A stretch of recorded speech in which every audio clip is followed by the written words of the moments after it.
Bonjour à tous et bienvenue dans cette nouvelle vidéo d'analyse, théorie et trading. Alors ça fait un moment que j'avais pas publié de vidéo d'analyse, donc je manquais de temps par rapport à mon boulot et puis à ma situation privée, donc j'ai mis ça un peu de côté.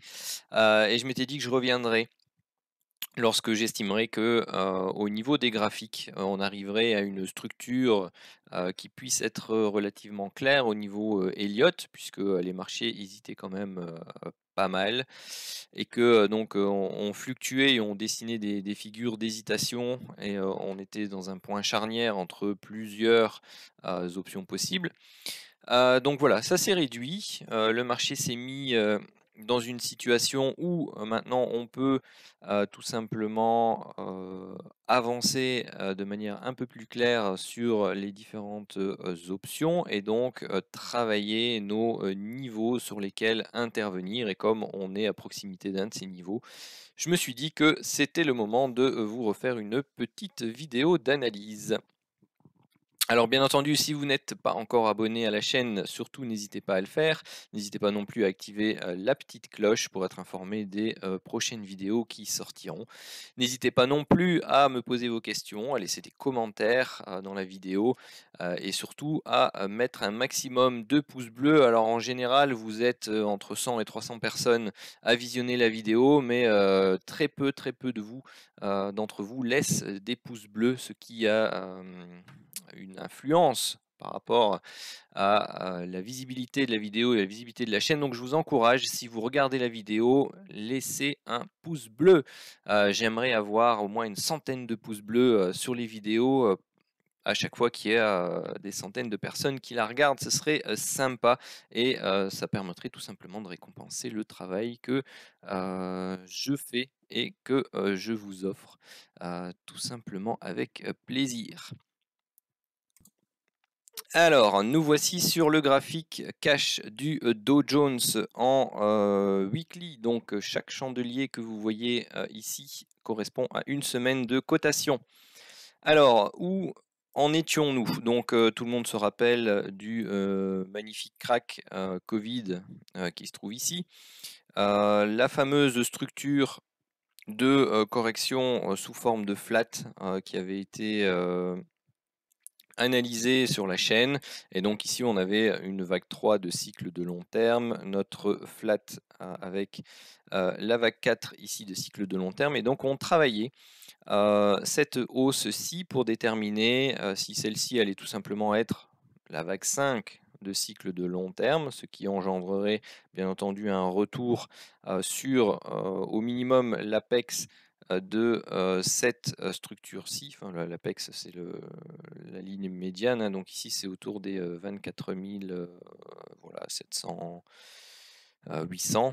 Donc ça c'est la zone médiane pour au minimum une première phase de correction ou alors une correction très courte, voire un retour carrément sur les bas de la zone de la structure de vague 4, donc soit ici les fameux 18 000, 18 250. Alors juste si on se met en perspective, je vais enlever ça, hop, qu'on se met en mensuel avant que je vous reparle du reste. Vous voyez que, bon voilà, si ça c'est, vous aviez le 1, vous aviez le 2, vous aviez le 3, le 4, le 5, hop là, donc si on est arrivé sur un sommet, un sommet historique, ici et qui nécessite, une correction depuis les tout en bas. Alors actuellement, qu'est-ce qu'on a fait par rapport à l'origine ou au point 0? On va se mettre directement par rapport au point 0 de l'indice. Bon voilà, 30 points près, on va pas chicaner. Qu'est-ce qu'on a fait comme correction? Eh bien, on se dirige tout doucement vers les 23,6 de correction au niveau des 28 200 points. Donc ça, c'est la zone haute. Vous voyez que la zone médiane était ici, hein, celle dont je vous parlais de la structure là. Donc on se trouverait entre les 23,6 et les 38,2. Vous avez une zone clairement définie ici autour des 38,2 qui correspondent aux 22 800 et la zone basse complète qui correspond à un retracement de 50% de la valeur de l'indice. Donc c'est pas quelque chose qui est inaccessible, hein, il faut déjà s'en rendre compte. Si on est effectivement dans un cycle de correction où ici vous placez non pas le petit 1 de la 5 mais la 5 complète, les probabilités pour qu'on retourne là sont non négligeables, clairement. Donc voilà, il n'est pas impossible que l'on fasse une première phase de correction, que l'on vienne tester la partie haute, on va dire, de ces structures-ci, que l'on rebondisse, que l'on latéralise, et puis ensuite qu'on vienne retester une zone basse, enfin médiane ou basse de cette structure-là, pour un cycle de correction long terme. Et quand je dis long terme, il a commencé cette année, et il peut prendre plusieurs années, hein. On s'entend bien. Ça, c'est vraiment le travail quand vous recherchez une vision long terme. Ça, c'est dans le cadre vraiment où on a la vague 5 qui est ici, qui pour l'instant, il existe, il est possible, mais c'est pas celui-là qu'on va regarder en premier, même si au niveau, comment dire, macro ou au niveau de la vision globale mondiale, c'est pas jojo. Donc il y a des risques quand même au niveau économique qui sont non négligeables avec la reprise de l'inflation, si elle n'est pas maîtrisée, si les banques centrales n'arrivent pas à la museler et si les pays et les banques centrales ne s'en sortent pas. Il faut savoir que c'est le système financier qui va craquer complet, hein, les États en faillite, hein, puisqu'on s'est amusé à faire aller la planche à billets pendant des années, des années pour subvenir aux besoins des marchés par rapport aux différentes crises qui ont eu lieu et qui au final n'étaient pas des crises majeures. Et bien là, on peut se trouver sur un top de crise majeure qui pourrait mettre le système financier actuel à plat, hein. Donc aller rechercher les 50%, c'est pas impossible, et même les 61,8 de correction qui seraient d'aller rechercher les plus hauts ici de 2007-2008 n'est pas impossible non plus, hein, pour une vague 2 de cycle de long terme. Aller rechercher un retracement de 61,8% en Elliott, c'est du classique. Bon, voilà, la petite parenthèse sur le scénario hyper pessimiste et hyper baissier est faite, hein, comme ça c'est dit. Alors attention que pour l'instant ici on dessine pas non plus une structure de type impulsive, hein, de type 1, 2 et là on lancerait une 3. Pour l'instant j'arrive pas à dénoter ça, pardon, dans le décompte. Pour l'instant pour moi ceci reste plutôt toujours comme une structure de type corrective, mais on verra ça dans les décomptes inférieurs. Alors, si on part du principe que l'on n'est pas en train de travailler le scénario hyper baissier, eh bien, on a de toute façon, même dans cette première phase d'impulsion ici, la zone, donc la limite du scénario de continuation haussière pour donc une sous-structure 1, une sous-structure 2 de la grande 5, eh bien, les prix ne peuvent pas dépasser ici les 18 000. Vous voyez, ça correspond au retracement des 50% que je vous ai montré juste avant. Donc, on peut très bien aller les rechercher ou de toute façon aller rechercher une zone très proche sans pour autant valider une 5 ici. Pour être sûr et certain d'avoir validé la 5 là, il faut craquer ce point-là. Si on craque pas ce point-là, on peut toujours avoir eu la 4, avoir eu la sous-vague 1 et une sous-vague 2 de cette fameuse vague 5. Donc dans tous les cas, ici, pour moi, on est entré dans un cycle baissier court, moyen terme, et on doit rechercher les opportunités d'achat en fonction des différentes zones. Alors, qu'est-ce que... j'aime pas quand il fait ça. Moi, je veux simplement agrandir. Qu'est-ce que j'ai à vous raconter de nouveau par rapport aux anciens décomptes? Donc les anciens décomptes, j'avais mis ici la sous-vague 3 de la 1 là et j'ai travaillé une sous-vague 4. j'expliquais qu'il y avait des possibilités pour que je me sois fourvoyé à un moment donné et qu'on pouvait avoir le sommet ici de la première grande structure impulsive ou la fin de cette fameuse vague 5. Il semblerait que ce soit le cas. Pourquoi? Bah, tout simplement ici, si vous faites les décomptes, enfin, je vais peut-être vous le noter, comme ça vous verrez à quoi ça ressemble. Voilà, alors je vous ai noté ici un décompte, celui que j'estime être possible pour toute cette phase-là. Donc vous avez vague 1 principale, correction vague 2 principale, vous avez la vague 3 principale ici qui s'est décomposée en une vague en extension. Donc vous aviez ici la sous-vague 1, sous-vague 2. Dans la sous-vague 3, vous aviez eu le décompte intermédiaire, donc sous-sous 1, sous-sous 2, sous-sous 3, sous-sous 4, et ensuite la sous-sous 5 qui termine donc la sous-vague 3. Vous avez la sous-vague 4 et puis la sous-vague 5 qui termine donc notre vague 3 principale, la vague 4 principale et la vague 5 principale qui s'est décomposée en 5 temps pour donner ici la 5 principale. Donc quand on la compte, ça fait donc 1, 2, 3, 4, 5, 6, 7, 8, 9, 10, 11, 12, 13, 14, 15, 16, 17. C'est 17 temps. Alors, je ne sais pas si je vais réussir à vous le dessiner. Je vais peut-être faire ça hors vidéo pour que ce soit plus clair. Bah, finalement, ça s'est très bien passé. Alors, je vous ai dessiné ici. Donc, si vous voulez, je vous le décolle un peu pour que vous voyez un peu d'où ça vient. Donc, vous avez ici donc la première hausse, la baisse, ça fait donc 1, 2, 3, 4, 5, 6, 7, 8, 9, 10, 11, 12. Et puis là, vous avez la 5 qui se décompose en 5 temps. Donc 13, 14, 15, 16, 17. Donc les fameux 17 temps dont je vous parle ici. Hop là. Donc vous avez le cycle complet de vague 1 qui est tout à fait possible. Ce qu'on fait ensuite, eh bien, c'est qu'on prend le point bas, on prend le point haut, on trace, je vais vous le mettre. Voilà, vous avez tous les retracements Fibonacci ici en bleu. Donc actuellement, on travaille un retracement des 38,2 de toute la hausse et qui correspond donc quasi également à ce dernier plus haut ci, qui correspond donc au dernier plus haut historique avant la crise Covid. Donc on revient le travailler. Hein, on revient travailler. Qu'est-ce qui se passe généralement quand on retravaille les anciens plus hauts historiques?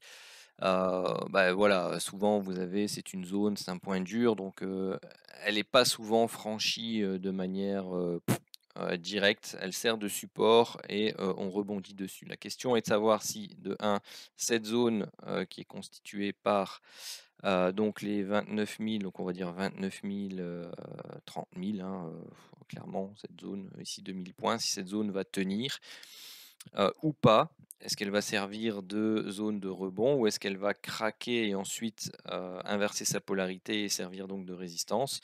Ou est-ce qu'on va aller mécher afin de combler ce gap ici de milieu de structure d'accélération donc de sous-vague 3 qui correspond quasi à la zone des 50%, hein. Vous voyez, elle est juste en dessous, donc vous avez vraiment la zone ici des 38,2, 50% qui est parsemée d'éléments. Donc vous avez l'ancien plus haut historique crise Covid, vous avez le gap de rupture d'accélération plutôt ici de la phase impulsive, et donc ceci constitue une zone très très très importante au niveau technique. Donc le gap ici se situe autour des 28 350 et la partie haute se trouve ici autour des 29 500. Donc voilà, ces zones-là sont importantes. La zone des 50% est importante aussi. Vous avez ici un ancien plus haut historique là-bas derrière. Donc vraiment cette zone, hein, la zone ici des 26 600, qui est une zone relativement importante. Donc vous avez toute une série de jalons dans cette zone-là qui sont très importants. Alors maintenant qu'on a en tête un peu, toutes ces zones, donc à partir de celle-ci, qui se trouve, juste en dessous de nous, regardons un peu, ce que donne, pour le moment, donc la structure qui est en cours, depuis les plus hauts historiques, donc on est toujours en hebdomadaire. On a quelque chose, qui pour le moment ressemble à une, structure de, correction. D'accord? C'est pas une structure d'impulsion. Pour moi, ici, on a clairement 3 temps à la baisse. On a une hausse, une baisse, et puis à l'intérieur, ici, mais il faut descendre sur les unités de temps plus courtes, vous avez une hausse, une baisse, une hausse, une baisse et une hausse. Donc ici, vous avez du A, du B et du C pour moi une X pour l'instant. Donc c'est 3 temps et je recherche 3 temps de nouveau à la baisse. Donc ici vous avez eu une première phase baissière, une phase de correction haussière, et puis là on est en train de faire la phase baissière. Donc vous avez de nouveau ici un temps, 2 temps et 3 temps. Donc il est possible que on arrive à la fin de cette vague Y. Alors on aurait ici donc une WXY qui serait à proximité d'une zone de support importante, et donc il faut commencer à surveiller les opportunités d'achat euh, pour une reprise haussière pour moi. Alors bien entendu, hein, compte tenu de tout ce que j'ai dit avant, il faut être relativement prudent comme d'habitude. Il ne faut pas se surexposer directement sur ces zones. On peut tenter des achats avec un money management qui correspondent à ses moyens financiers, et donc être prudent. Et seulement une fois que vous aurez eu donc la confirmation, et donc soit une figure par exemple ici en, en V-bottom comme aiment bien les faire, hein, je vois une par ici par exemple, une autre ici, encore une autre là. Donc vous voyez que le Dow Jones est friand, hein, celle-ci hein, majeure, est friand des structures en V-bottom. Donc voilà, et seulement une fois que vous aurez eu la confirmation qu'un V-bottom est en cours, par exemple, avec, je pense à ce gap ci qui pourrait être un gap de terminaison de structure, c'est-à-dire que cette semaine se termine éventuellement encore baissière, journée aujourd'hui baissière, où on commence à entamer une reprise haussière aujourd'hui, puisqu'on est sur une zone importante, fin de semaine, voilà. Les personnes qui shortent voudraient se libérés de leur position avant le week-end, et du coup on aurait un rachat de short important, et donc on pourrait tout à fait voir une reprise haussière et voir se dessiner ici non plus un Marubozu baissier qui break une ligne de tendance, mais plutôt un marteau qui réintègre donc le canal baissier initial pour tout simplement commencer à valider cette reprise, et la semaine suivante tout simplement combler ce gap ici qui aura donc été un gap de terminaison de la structure. Et je vérifie que j'ai bien réenclenché la vidéo, heureusement. Donc voilà au niveau de la structure de prix, ce que je pourrais peut-être vous rajouter en termes de canal de tendance, c'est peut-être celui-ci,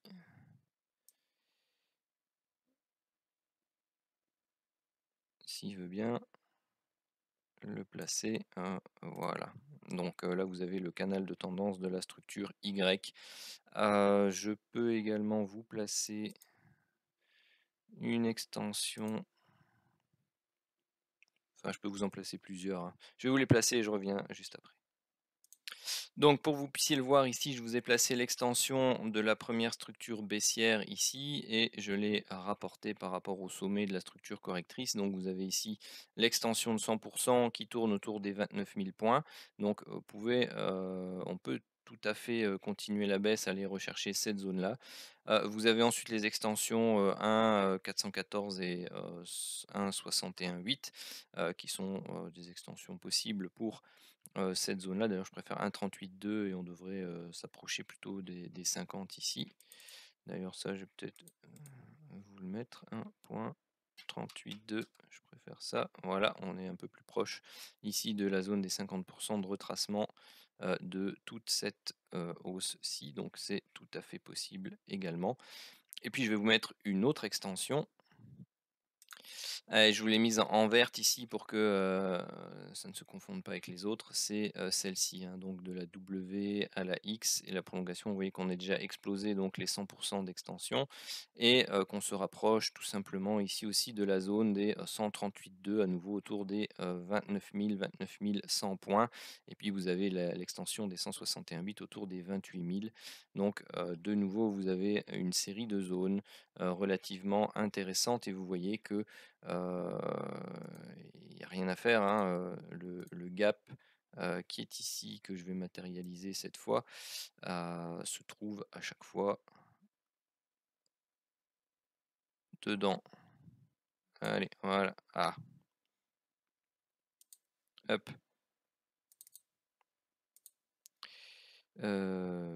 C'est du support, c'est du support, c'est du support. Ouh. Enfin bref, vous le voyez un peu mieux maintenant. Donc ceci est une grosse zone. Donc je vais enlever un peu tout ça. Hop, voilà qui redevient plus lisible.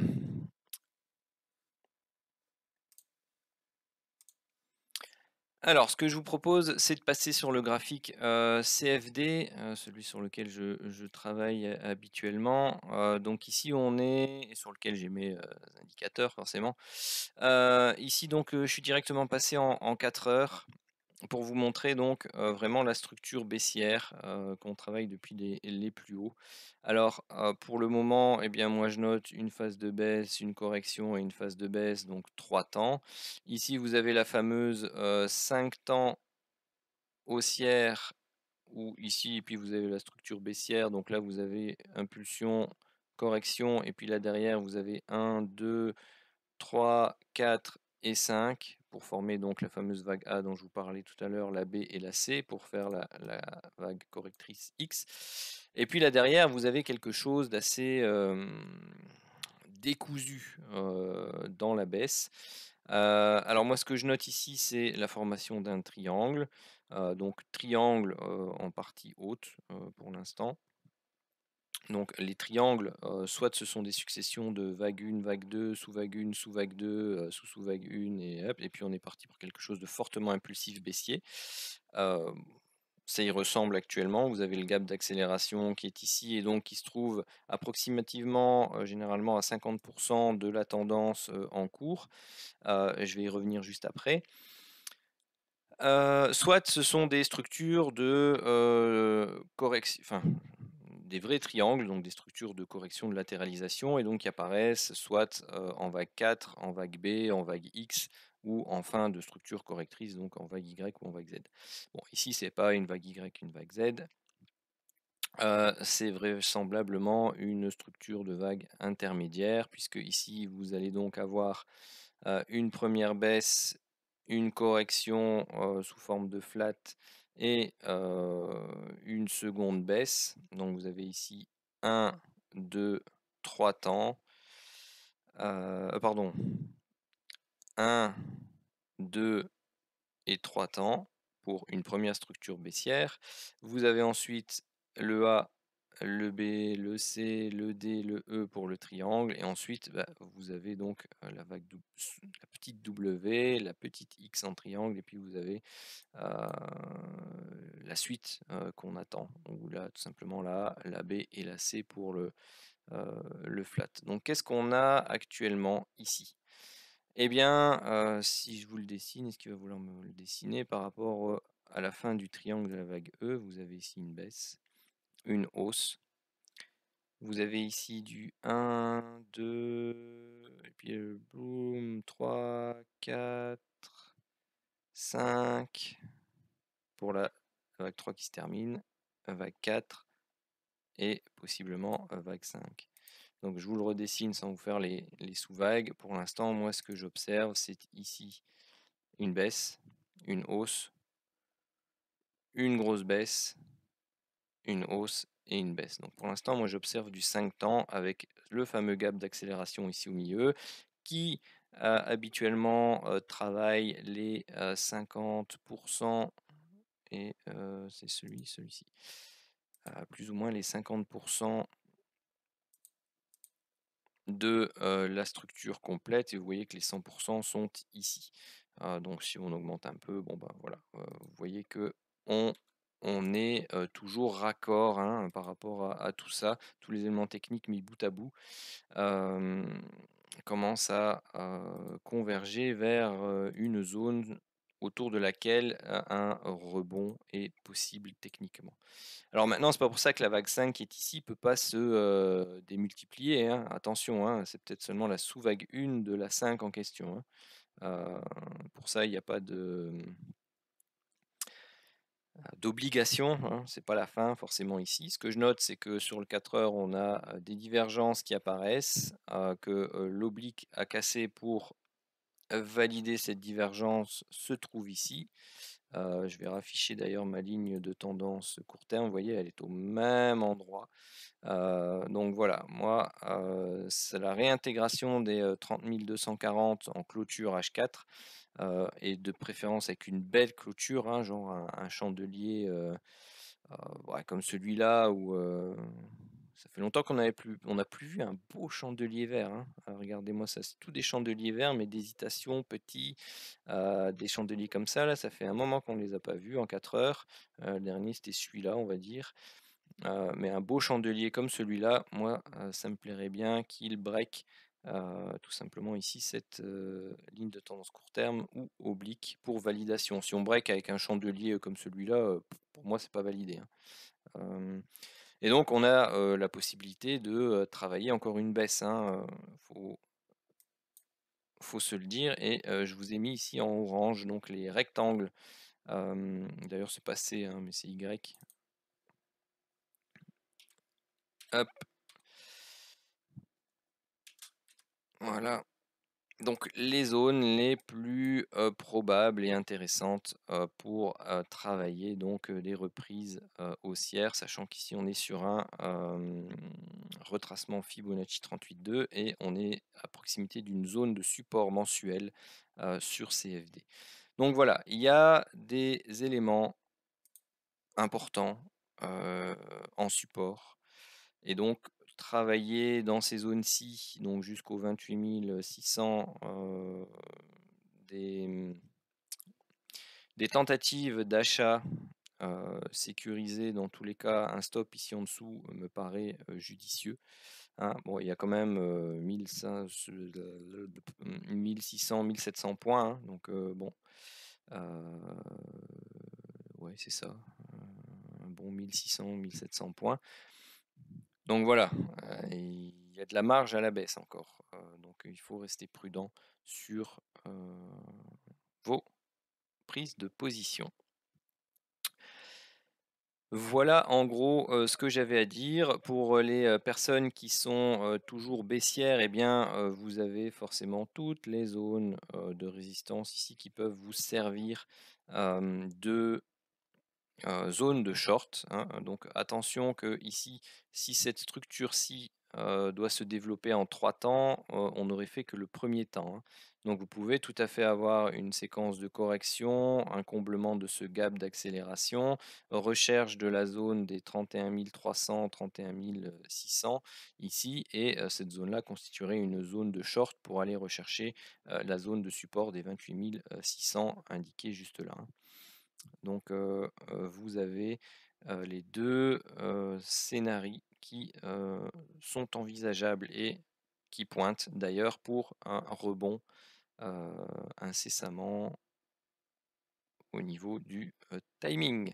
Sur ce, je vous laisse. Je vous souhaite à tous une très bonne journée de trading. Et puis, si vous avez des remarques, des questions, vous avez envie de discuter de cette analyse ou d'autres, n'hésitez pas à tout simplement laisser des commentaires ou à venir nous rejoindre sur les canaux Discord ou Telegram qui sont repris en description dans la vidéo. Ciao!